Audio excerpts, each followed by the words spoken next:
मैं निर्मल सिंह, जो कि पीएससी सारला ब्लॉक सेडवा में अपनी सेवाएं लैब टेक्नीशियन पद के तौर पर दे रहा हूं। अभी कल डॉक्टर के विदाई समारोह के टाइम की बात है। शाम शाम को 8 बजे के आसपास कोई व्यक्ति यहाँ आता है और डॉक्टर के सामने मुझे धमकी देता है और डॉक्टर से भी पूछता है कि आप कब जा रहे हो। तो जो हमारी जो मैडम है MOIC, उन्होंने बोला कि परसों 26 तारीख को। कि फिर उस व्यक्ति ने जवाब दिया कि मैं ठीक है, इसके बाद में इस लैब टेक्नीशियन को निपटा दूंगा। तो उसका मुझे संशय तो इतना नहीं था, मैंने सोचा कि शायद मजाक कर रहा है। लेकिन उसके बाद में विदाई के जो समारोह का जो प्रोग्राम चल रहा था, उसमें थोड़ा म्यूजिक वगैरह का, तो उसमें पीएससी सारला के जो स्टाफ वगैरह वो वहाँ पे एंजॉय कर रहे थे। देन उसके बाद में मैं और हमारे DO साहब हैं भीखाराम चौधरी जी, अपन बाहर जरा टहलने के लिए निकले, क्योंकि मैंने परिवार को टाइम नहीं दिया था बात करने के लिए। तो हमारे पीएससी सारला के पास में वो ठेका पड़ता है। और उसके बाद में उस व्यक्ति ने व्यक्ति जो चेतावनी देके गया था, उसने आवाज देके मुझे बुलाया और गलती मेरी ये थी कि मैं वहां पे गया। उसके बाद में वहां जाते ही उसने अंदर से लॉक कर दिया। लॉक करने के बाद में फिर उससे बहसबाजी हुई।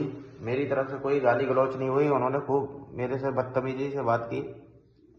उसके बाद में फिर उन्होंने हाथापाई की। हाथापाई में मेरे नाक में से ब्लड और आँख में सूजन और चेहरे पे भी सूजन है और कहीं कहीं घाव के भी निशान है। तो इस चीज़ के बारे में जब मोहनलाल जी जो यहाँ के सरपंच हैं, उनको उन्होंने खबर की कि भाई ऐसे ऐसे, और पीएससी सारला का स्टाफ यहाँ आके और बदतमीजी कर रहा है, गाली गलौज कर रहा है और हम पे हमला कर दिया। जबकि हालत मेरी ऐसी थी कि मैं हमला तो करने, तो क्या मैं हाथ उठाने के लायक भी नहीं था। मेरी स्थिति बहुत गंभीर थी उस टाइम पे। तो मोहनलाल जी ने जो हमारे DO साहब है भीखाराम जी, उनको तो बाहर निकाल दिया। भीखाराम जी को बाहर निकालने के बाद में मैंने कॉल किए पीएससी स्टाफ है, लेकिन किसी ने कॉल अटेंड नहीं किया, शायद म्यूजिक की वजह से। लेकिन जैसे तैसे आनन फानन उन्होंने वहां पहुंच के उनको खबर की, और खबर करने के बाद में उन लोगों ने मेरे को वहां से बचाया।